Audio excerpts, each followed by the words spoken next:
Roxy Sims here, and I have another speed build for you today. Today I am building an industrial loft. There's other stuff in here too, but the industrial loft is the main purpose for the build.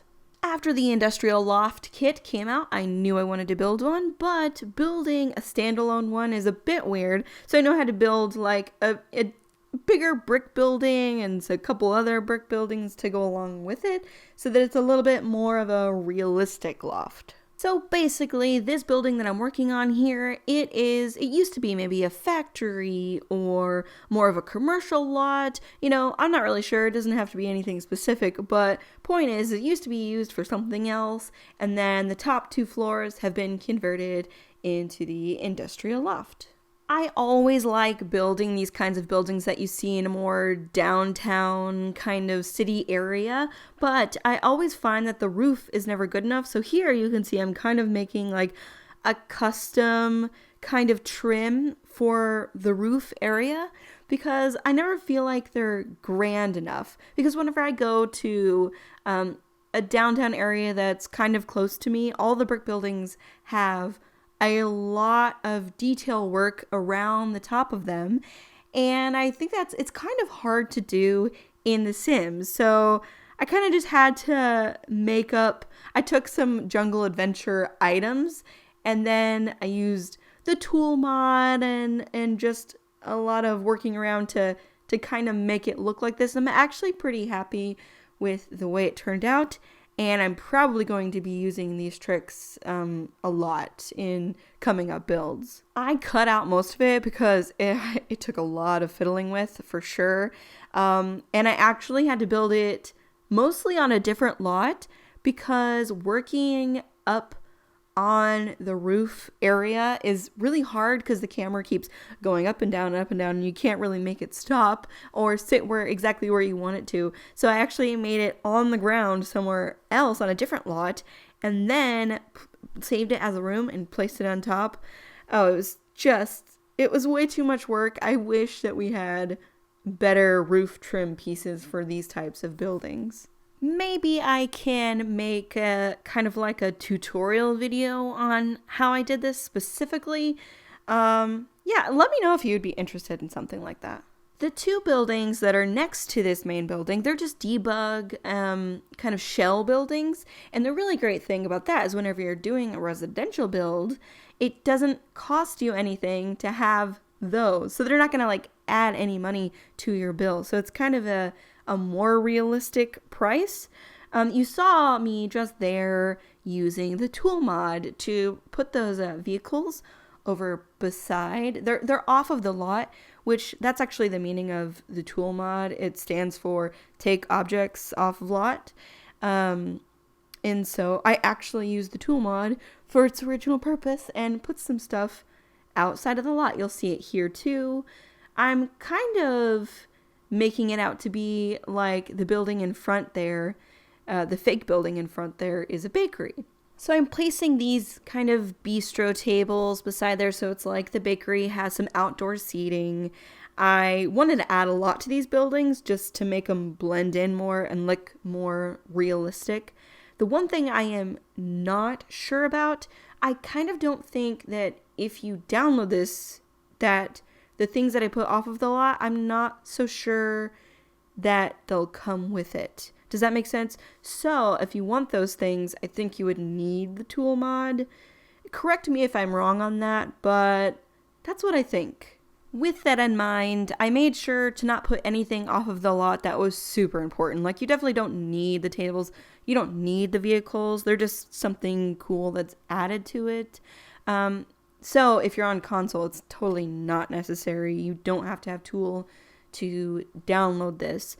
But if you are on PC or Mac and you already have the Tool mod, it is kind of neat because if you place those tables and chairs, Sims that are just randomly walking around did actually come and sit on these. So I thought that was pretty cool. So of course in this build we have the industrial loft, but I haven't even mentioned the 2 other things that we have. Of course we have the pretend buildings that don't have anything in them, but in this building we have 2 extra things and things that you can actually use. And that is kind of like a club think like a bar, club, and then there's also a pizza restaurant. And those are actually functional even if you have this as a residential lot. Let me explain. So in the bar area, of course, there's a bar where you could hire a bartender out, and I think it costs $100, I think, and you can just use money cheats and put that $100 back if you don't really want to spend the money.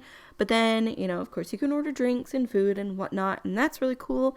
And then also, there on the stage, there's like that little kind of, what is that item called? I can't remember the exact name of the item, but it is where a musician can go and play for tips. So it's basically, you can hire someone to perform music for you. So you got a bar, you got a live musician. And then even if you don't have a live musician, you could just play music from the jukebox. So that's the bar club area, and that's how it's functional. And then over in the pizza restaurant, that is actually... Wait, before I explain the pizza restaurant, can we just talk about the view outside of this Sim's house? I am so jealous of this Sim, whoever lives here.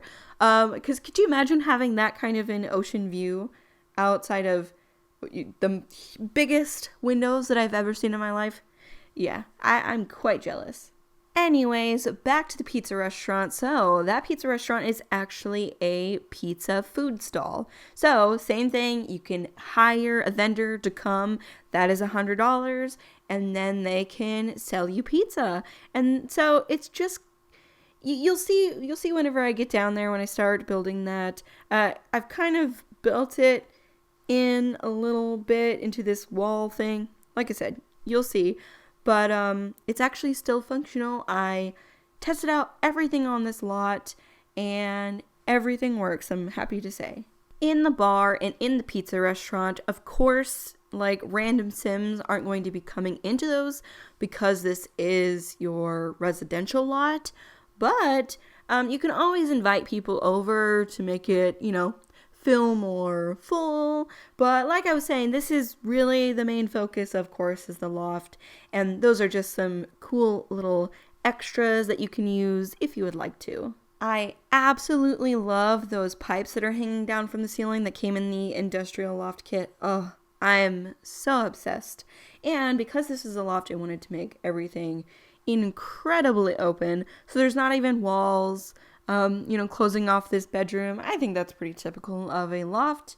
And it's glass doors blocking off the bathroom from this bedroom. But hey, I see that quite a lot.